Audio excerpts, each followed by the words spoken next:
Ano ba? Mahal! Ano ba problema? Bakit ba? Ano problema?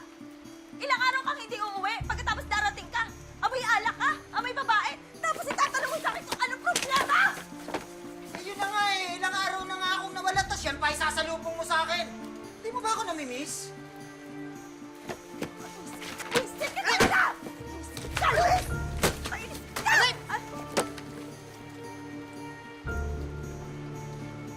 Kanina ka pa, ah. Alam mo, pinagpapasensyahan kita pero pinipilit mo ako eh. Ano, ha? Ayaw sana kitang patulan eh. Pero pinipilit mo ako eh. Ha? Pa, tama na pa! Papa! Papa! Ha? Ito ba gusto mo? Ha? Ito gusto mo? Papa, tama na pa! Alam mo kasi, pag hindi ko kayo inaaway, huwag niyo ako pinipilit nagkalitin. Ha? Kung hindi, ito mangyayari sa'yo. Alam niyo naman ha? Alam kita eh, di ba? Di ba?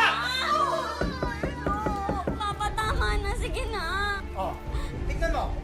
May kumakatok na naman.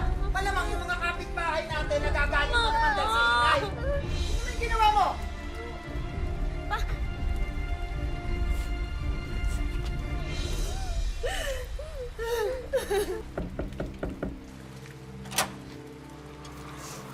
Luis, pinalayas ako ng tatay ko. Nalaman niya yung tungkol sa atin. Sino gagawin ko? Saan ako pupunta? Wala akong kakilala dito. Ano ba? Ha? Ano gagawin ko? Sige, sige, sige. Pupunta. Sige, halika. Dito ka. Halika, pasok ka muna. Ano gagawin? Dito ka, titira. Okay? Siya nga pala si Victoria.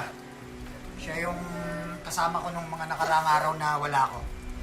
At dito siya titira.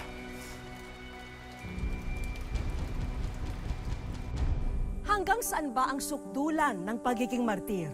Totoo nga ba na kapag mahal mo ang isang tao, kahit ikaw ay agrabyado na sa ginagawa sa'yo, ay hahayaan lang at tatanggapin pa rin? Gaya po ng kwento na tampok namin sa Wish Ko Lang.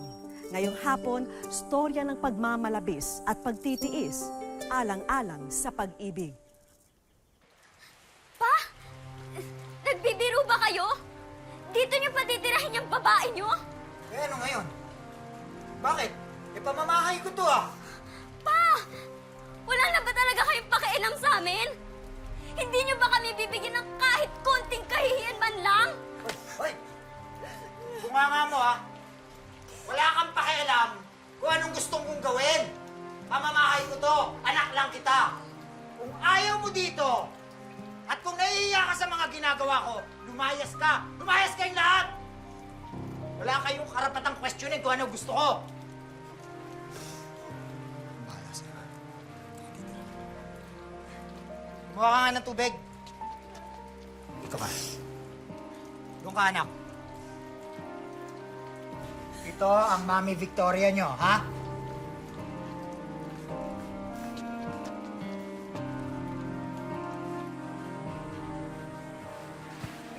Pasensya ka na sa kwarto, ha? Dito tayo lahat matutulog. Ha? Hindi mo intindihin yung mga yan, tulog na yan. Tsaka yung isang yan, hindi ka matulog yan.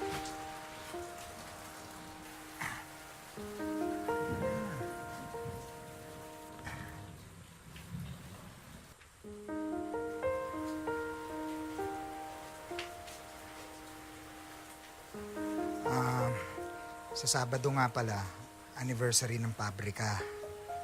Imbitado ang mga pamilya. Pupunta tayo lahat, ha? Hmm?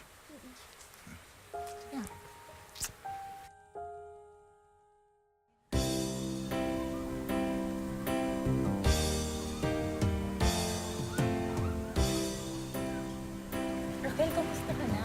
Tagal na natin hindi nagkita ah. Mabuti naman medyo busy eh. Busy sa mga bata eh. Hindi na nga ako lumalabas. Ilan lang pa sila? 5 na, Mare.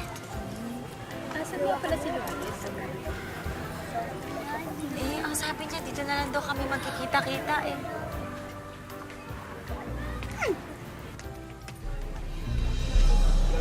Halika. Papakilala kita sa boss ko. Sige. Oh, wala yun.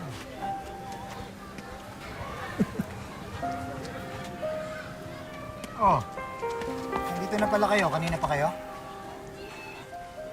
Sana sinabi mo sa akin isasama mo siya. Hindi na lang kami pumunta ng mga bata. Eh ano naman kung sinama ko siya dito? Eh kasama nga natin siya sa bahay, di ba? Uuwi na lang kami ng mga bata. Kararating ko lang, uuwi na kayo.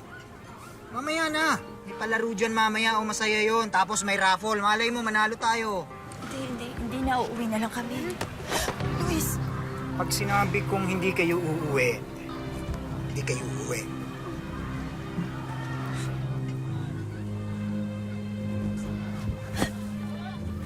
Hindi na kami uuwi. Sige na, kumain na muna kayo.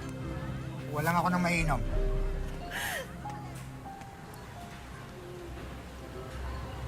Raquel? Pasensya ka na. Hindi ko naman kasi alam na dito ako dadalhin ni Luis eh. Kung alam ko lang, sana tumanggi na ako.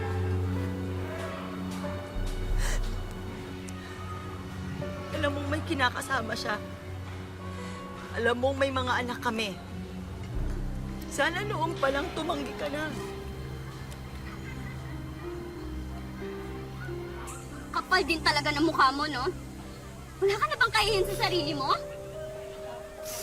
Lalo, wag dito. Nakahiya parang awa mo. Huwag dito? Ah, ngayon nahihiya ka na.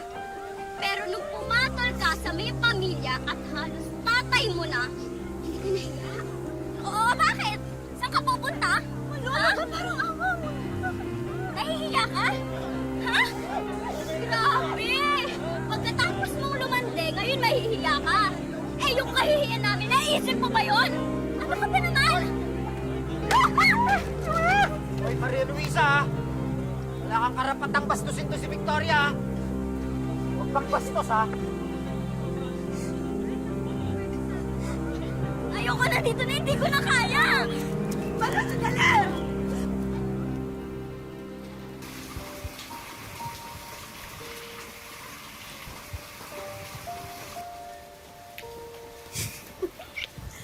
Luis, ano ba? Makita tayo ng mga anak.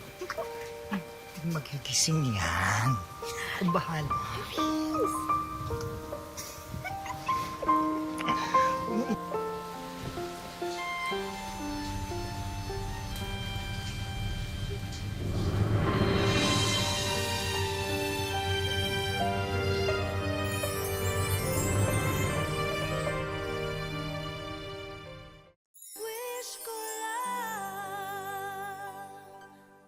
Katwiran ni Raquel, mas magiging kawawa raw sila ng mga anak niya kung sila ang aalis.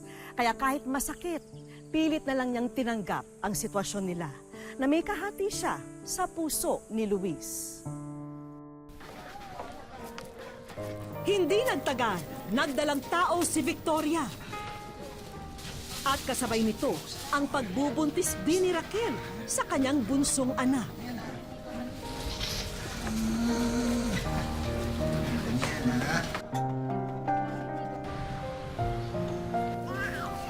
Halos sabay na nagsilang ang dalawang babae sa buhay ni Luis.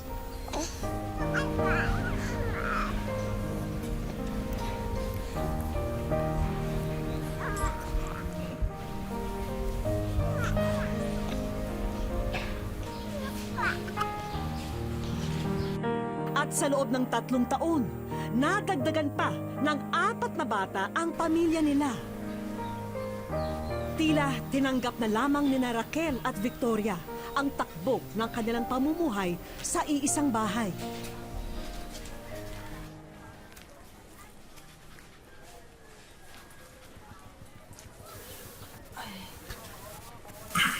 Grace! Grace! Gising na, anak. Paliguan mo na yung mga kapatid mo. Magluluto na ako ng almusal. Grace, di ba may eskwela ka pa? Kasi mo na yung sarili mo, ako na bahala sa maliliit. Okay lang po, kaya ko pa. Ay, hindi, sige na. Mas madami tayong magagawa kung ako na magpapaligo sa mga bata. Sige na. Sige po, salamat. Oy, mga bata, batang makukulit, gising-gising na. May pasok pa kayo, di ba? O, dali, ligo na. O, dali na, ligo na. Ligo na kayo. Ba? May natutulog pa, ingay-ingay nyo. Pasensya ka na, Luisa. Teka nga muna. Di ba maaga yung shift mo sa pabrika? Ba't ka pa naliligo? Wala na ako sa pabrika. Nag-resign na ako kahapon. Ano ka mo? Ba't ka nag-resign? Dahil gusto ko na. Magre-retiro na ako. Masyado nung matagal na nagtatrabaho ko para palamunin ko kayong lahat dito. Panahon naman na para mag-relax ako. Pero paano gastusin natin sa bahay? Paano pag-aaral ng mga bata? Oh, may trabaho naman kayong dalawa, di ba? Kayo nang bahala.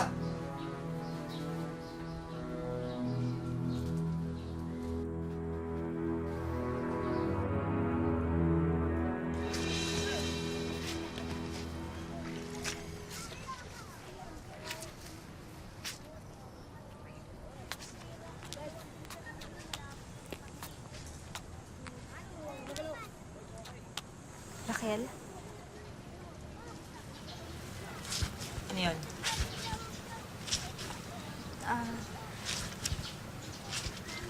Naikwento kasi sa akin ni Lowely na hindi pa sila nakakabayad sa eskwelahan. Kumita naman ako dun sa inaahentehan ko. Kung gusto mo, hiram na lang muna sa akin. Di na. Salamat na lang. Masyado madaldal yung anak kong yan. Kung ano-ano ko kwento sa mga tao. Malilintikan sa akin yan. Huwag mo naman pagalitan yung bata. At huwag mo rin akong tinuturuan kung paano ko didisiplinahin ang anak ko. Mas matagal akong ina kaysa sa'yo. Hindi kita tinuturuan. Raquel, ang tagal na nating magkasama sa iisang bubong. Yung mga anak nga natin, halos magkakapatid na yung turing sa isa't isa eh. Di ba, pwedeng, alam mo na, magkasundo na rin tayo. Magkasundo. Madali sa'yo sabihin yan.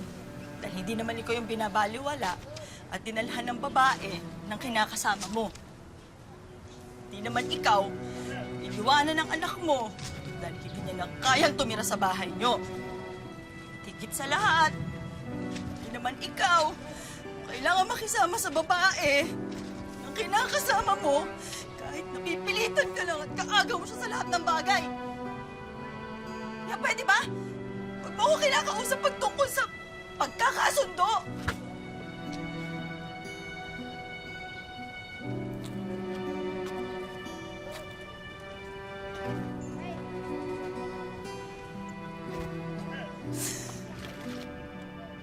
O yan na, sariling atin, pagyamanin. Dito, Bayang Pilipinas, Bayang Pilipinas, lupaing sagana, lupaing sagana. Kuya Abet, mali ba na makapagkaibigan ako kay Victoria? May nagawa na ba siya sa'yo na dapat natin ikagalit? Wala naman po. Ang bait niya nga eh. Kahit nga sila bunso, ang tawag sa kanya, Mami na. Oo, yan naman pala eh.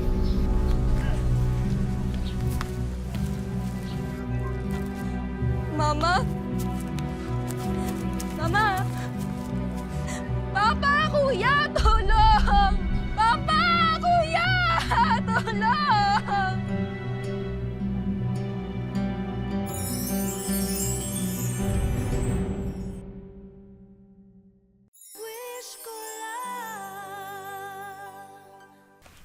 dahan-dahan ha. Oo, Ma. Dahan-dahan lang po. Ano na yun? Ay, naku. Ayos na ako. Huwag na akong alahalin. Huwag na akong intindihin. Ma, hindi pa kayo okay? Raquel, tumaas kasi yung presyon mo, kaya ka nahilo. Kailangan mo magpahinga. Hindi naman ako pwede magpahinga eh. Mga labada ko. Huwag mo nang intindihin yon. Ako nang bahala sa lahat. Kayo masyado mag-alala dyan kay Raquel. Matibay yan. Kaya ako nga pinili yan eh. Pa, may sakit si Mama. Alis kayo? Bakit? May magagawa ba ako para dagdagan yung dugo ng mama mo? Pa, ano ba? Chris, huwag na. Wala na tayong magagawa kahit ano sabihin mo sa tatay. Hindi na magpabago yan.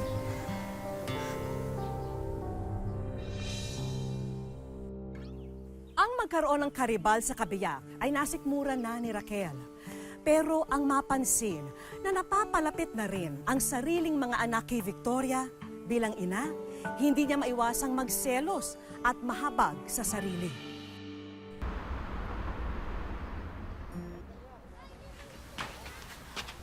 Uy, kamusta kayo? Kamusta? Tignan mo naman ikaw. Pawis na pawis. Halika nga dito. Batang to, oh. Saan ka ba naglaro? Ha? Secret po. Secret po. Kung kakasakit ka sa ginagawa mo, halika nga. Halika natin yung... Yung... Sige.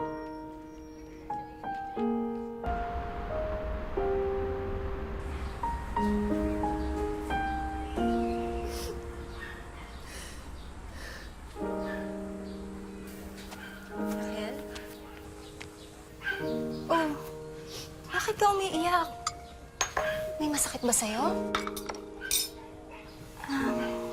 Dinala kita ng sopas kasi maganda daw sa anemic yan. Ayoko niyan. Kunyari ng babait ka. Pero inaagaw mo sa akin mga anak ko. Inaagaw? Ano ka mo? Alam ko yung ginagawa mo. Nilalapit mo sa'yo yung mga anak ko para mawala yung loob sa akin. Bakit ko naman gagawin sa'yo yun? Kinuha mo lang nga si Luis sa akin. Pati kung mga anak ko, kukunin mo.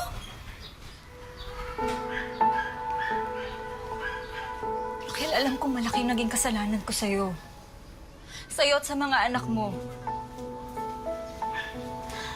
Pero maniwala ka sa hindi. Hindi ko sinasadya yun.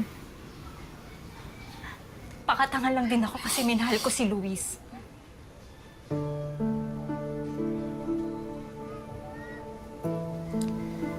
Ang ibig kong sabihin, sana mapatawad mo.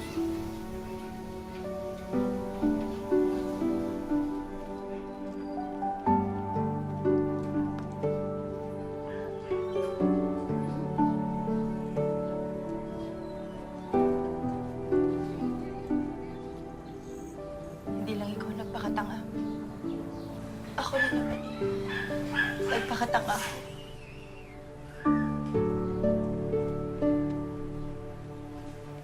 Minor de edad ako nung nakilala ko si Luis.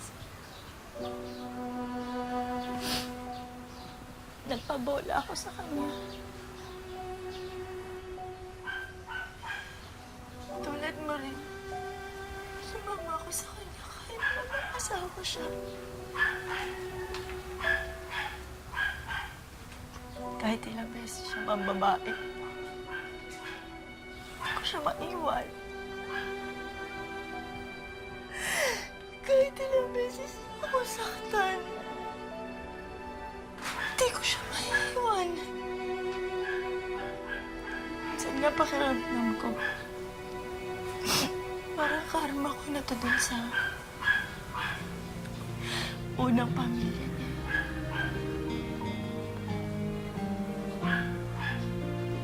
Ewan ba? Marami lang ang lalaki, pero siya talaga yung pinahal ko eh. Sorry, Rian.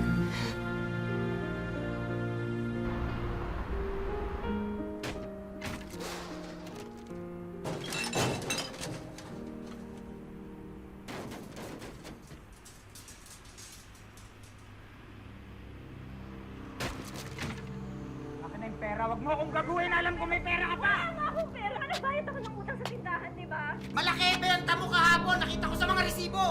Luis, para sa mga bata yon, hindi para sa babae mo!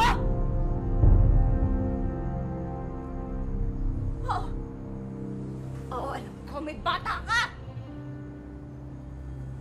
Bakit kailangan mo ng ha? Hindi na ba umuubra yung panloloko mo? Yung pangkamago mo, kaya gagastahan mo yung babae mo? Ano ba? Bilis! Tama na! Ano? Magkakampihan kayo? Kinakalaban niyo na ako, ha? Oo! Oo! Pagod na ako sa kawalanghiyaan mo! Tama lang na ipagtanggol ko lang sarili ko! Para sa amin! Para sa mga anak ko! Sige! Bahala kayo sa mga buhay niyo!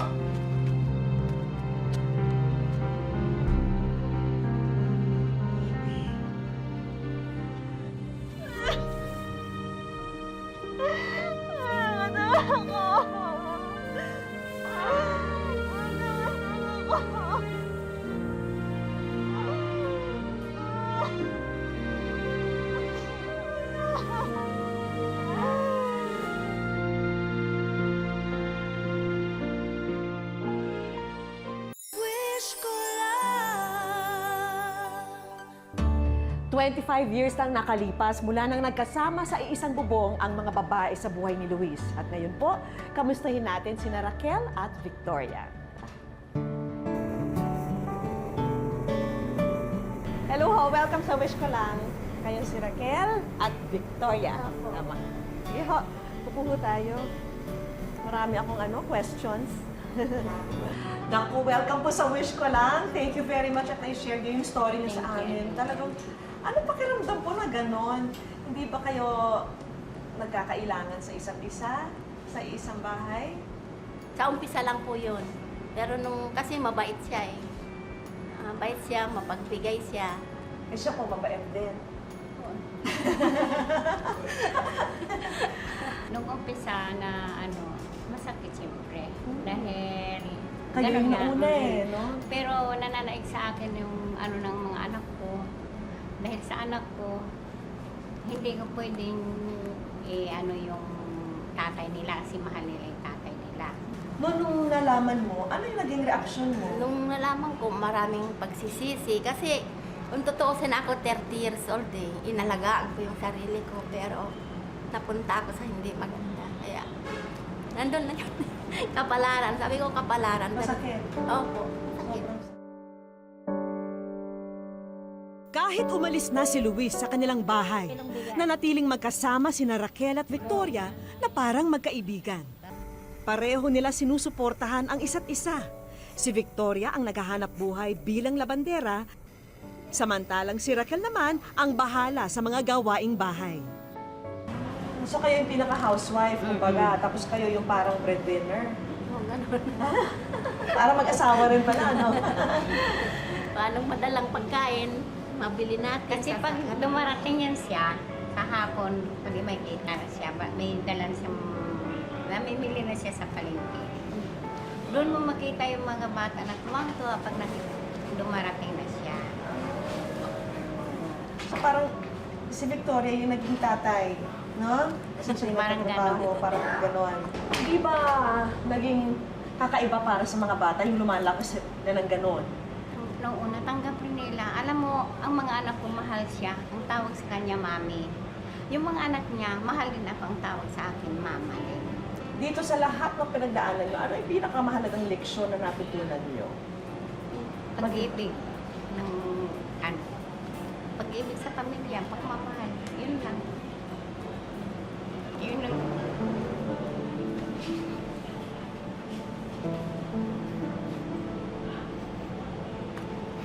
Yung pagmamahal. Magmahalan silang magkapatid. Magkakasundo. Dahil kung anong pagmamahal na inano ko sa kanila, pagpalakas sa kanila, gusto ko yun din ang yapak na susundan nila para maging maayos ang buhay. Sa akin naman yung yung magpapakumbaba at saka yung mabang pasensya. Kasi kung hindi ka magpakumbaba, tama ka man o mali ka, dapat kailangan nagpapakumbaba ka pa rin. Kasi hindi naman pwede yung... Kasi ako sa daming napupuntahan kong lugar, sa dami na salamuha ko, pag walang pag-ibig, walang pagmamahal, hindi rin nagtatagumpay ang lahat ng bagay. Taos puso naming pinasalamatan sina Raquel at Victoria sa pagbabahagi nila ng kanilang kwento. Para sa inyo yan. Souvenir po namin sa inyo. Thank you po. Tinupad din namin ang wish ng anak ni Raquel na si Mary Grace para sa kanyang ina. Matagal na raw kasi mula nang nabisita ni Raquel ang kanyang ina at mga kapatid sa Aklan. So excited kayo makita sila. Yung nanay ko po, gusto ko silang makita, gusto ko silang mayakap. Lalo na nanay ko, matanda na siya, 88 years old na. At ngayon, oras na para maibahagi na rin namin sa kanila ang aming mga sorpresa. Hindi lang isa, hindi lang dalawa, kundi 3 bagong negosyo ang mapagkakakitaan ni na Raquel at Victoria. May bigasan, ihawan, at school supplies na pambenta. Pwede kayo magbenta ng school supplies kasi malapit ang pasukan. Sana makatulong. Salamat. Siyempre kasama rin namin sa araw na to ang mga anak ni na Raquel at Victoria. Ano ba? Anong tingin niyo sa isa't isa? Tunay pong magkakapatid. Buo. Opo. Anong message niyo sa mami niyo? Ha? Mabait po kasi sila eh. Wala na po akong masasabi sa kanila. Kahit po ganyan nangyari sa pamilya namin. Hindi ko po kinahiya kasi pinagmamalaki ko po ang babait ko kasi nila. Wala po siguro tutulad sa kanila. Bukod tangi para sa panganay na si Maria Luisa, ang dalawang ina na naging ilaw at haligi nilang magkakapatid. Gaano mo kamahal si mami?